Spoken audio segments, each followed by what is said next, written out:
Okay, so let's solve this equation. I could take the square root of both sides of the equation, and don't forget you got a positive and negative root here.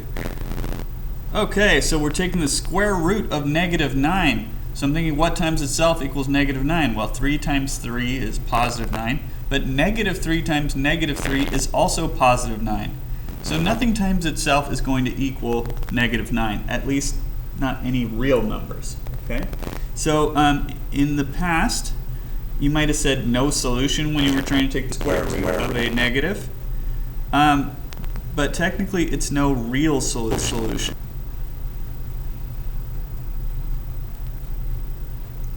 Okay, we could break this up. So the square root of 9 would be the same as the square root of -1 times the square root of positive 9. Okay, and we can take the square root of positive 9, but we still have this bit in here. And that brings us to imaginary numbers, okay? So there's only one imaginary number that you need to know. It's a lowercase I with a little tail like that, okay? And this is a symbol to represent the square root of -1. It doesn't really exist, but we can use it as an artificial device, and it can get us to some real places even though it's imaginary, okay? And then it's also worth noting that if you square I, well, if I is the square root of -1, if I square this, square root of -1 times itself is -1. So I itself is an imaginary number, but I squared is actually a real number. It's -1, okay? So it's worth memorizing that I squared equals -1. You definitely need to know that I itself is the square root of -1, okay? So let's get back over here. Well, then I can simplify this a little bit. Okay, so square root of -1 would be I, and the square root of 9 is 3. Okay, now this is a variable, so you wouldn't say x3 or y3 for a final answer, right? You'd put the coefficient in front. You'd say 3x or 3y. So I'm going to rewrite this like this. So the square, now we can solve this equation. In this case, the x is going to equal plus or minus 3i. A lot of times people forget the plus or minus, but when we're taking the square root of both sides, we need the positive root and the negative root. Okay. All right. All right, so complex numbers are any numbers that can be written in this format. So we've got a real component. The real part is where the a is, so it could be any number, right? And then the imaginary component is the bi. Okay, so a and b would just be any number. So you might have something like 3 plus 4i. You might have 7 minus 8i. Okay. So those are just examples of numbers in that format. Okay. And then our two basic categories here of complex numbers are the real and the imaginary ones. Okay. So real numbers. Whoops, getting off screen there. So real numbers. Well, a real number is, say, 7. That's a real number. Okay. And that can actually be written as a complex number. If you wanted to write it like this, if you said that b is 0, because there's no rule that says that b can't be 0, well then that actually would equal 7, right? So any just number, whether it's a decimal or not, is going to be a complex number because you can always write plus 0i at the end. So it doesn't matter what we got here. You can always write it. So those all count as real numbers. So they can be written in that format. Imaginary numbers, if you just have an imaginary number, you can also write this as a complex number because you could have the a be 0. Okay. And a couple more examples here. But you can write these all as complex numbers. Okay. All right. So next example. I love these ones. They look really complicated. I'm going to solve for x and y, but they're actually really easy. So these are both, the left side of this is a complex number, and is a plus bi, and so is the right side, okay? And so what I can do is kind of think of these, okay, this is real, okay? And then this part is imaginary, right? Because it features the I, okay? And then this is real. This is my imaginary component, okay? So what I can do is just take the real and the imaginary parts. Okay, so I'm going to write an equation using, I'm going to set the real parts equal to each other. So this is my real equation, if you want to think of that way. So I'm just going to take 5x and set it equal to 35. And then I can solve for x really quickly. I'm just dividing by 5, and x is going to equal 7. Okay? And hey, I'm asked to solve for x and y, so there's x. Okay, and then let's write an equation setting the imaginary parts equivalent. So that means negative 20i will equal positive yi.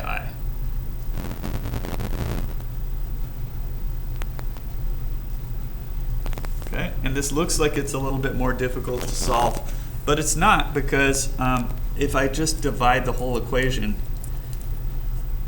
by I, then I don't have to worry about the i's anymore. And then I've got y is negative 20.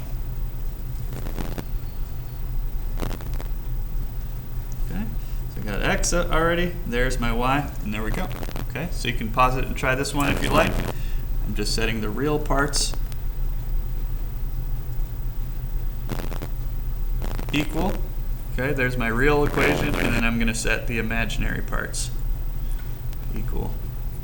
And I'll solve both of these. So all I have to do here is divide by negative 2.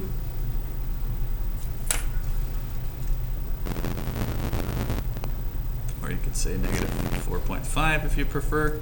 And then over here, I want to isolate the y, right? So I want to divide by 4i, because that's going to eliminate those 4's and also the i's. So I'll do that on both sides. All I've got left on the left is the y, and then on the right, 3/4.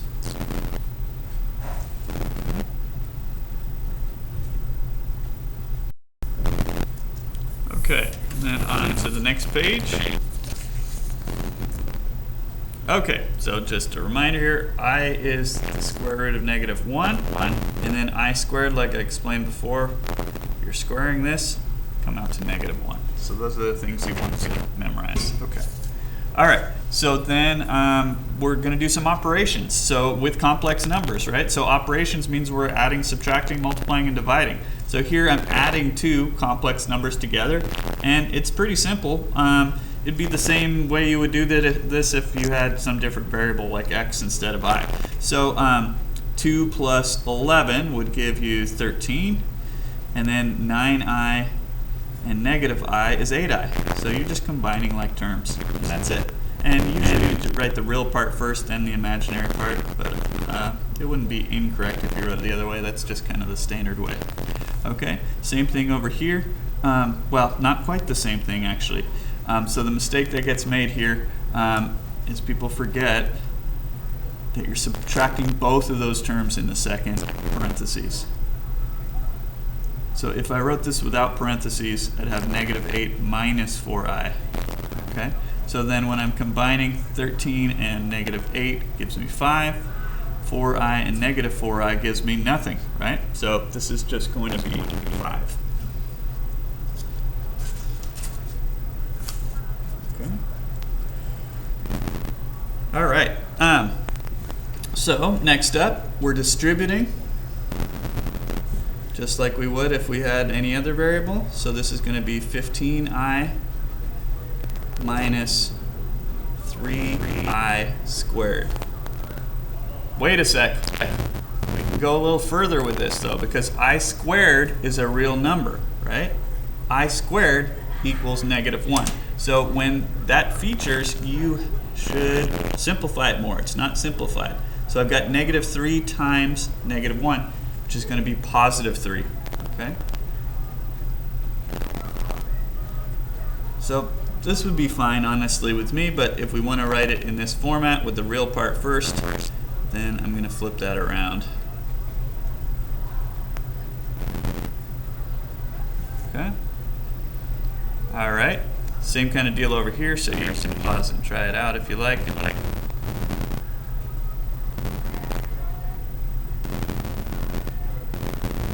And again, I have the I squared, so be on the lookout for that always.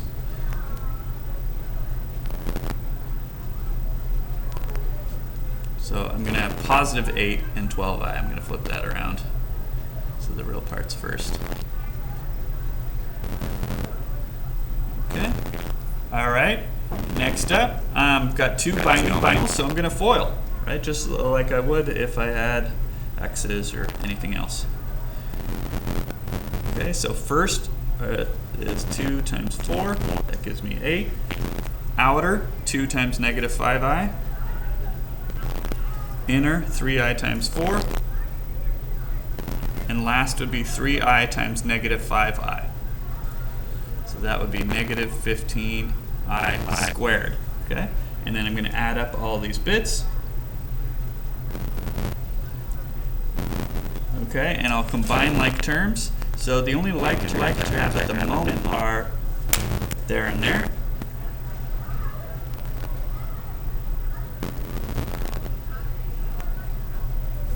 But I actually have another hidden like term because I've got this I squared that I need to deal with. Okay? So remember, I squared is negative 1. So that means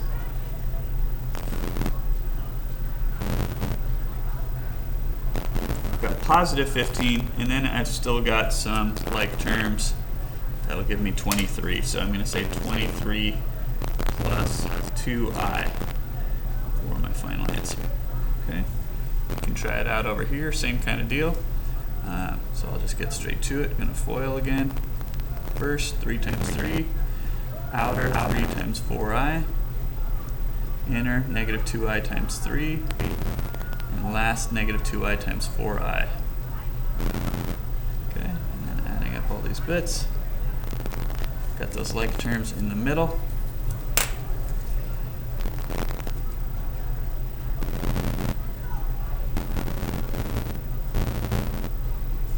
And still got the I squared to deal with. There's negative 8 times negative 1. That will be positive 8. And then let's combine the 9 and the 8 to get 17. I'll put the real part in front again. 17 plus 6i. Okay. All right, so now let's find some zeros. Remember, zeros are going to be the x-intercepts. So that will be what x equals when y equals 0. It's really the x coordinate of the intercept. So I'm plugging in 0 for y and solving for x. Okay, so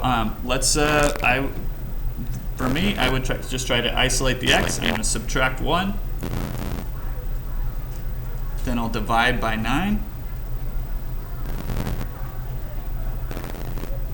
Okay, and now I'm going to take the square root of both sides. Don't forget positive and negative square root.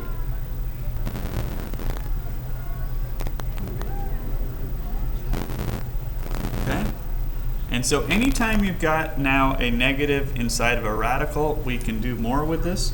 So I could write that as the square root of negative 1 times the square root of 1/9. So anytime you have a negative on the inside of a radical, it's going to become an I on the outside, okay? Now, it's not going to go in front of the plus sign, though. I see that happen a lot. So it's going to become an I right there, and then I've still got 1/9, like so, okay? Because it's the square root of negative 1 times the square root of 1/9. There's the square root of negative 1, right? And now we can still do more with the radical as well. Do this, or you could also just think what times itself equals 1/9, right? It's going to be 1/3. So move over here. So x is going to equal positive or negative and then this is 1/3. I'm going to put the 1/3 in front of the I, and there is my solution. Okay, so now we can write these solutions using I even if they're not real numbers. Okay, let's try out another. Plug in 0. Okay, and then I want to solve this for x. So I'm noticing. Well, there's two different things you could do. You could factor out a 7 here actually, and that would be totally fine. You could also just start solving for x. So you could also subtract 70 from both sides first, and then divide by 7.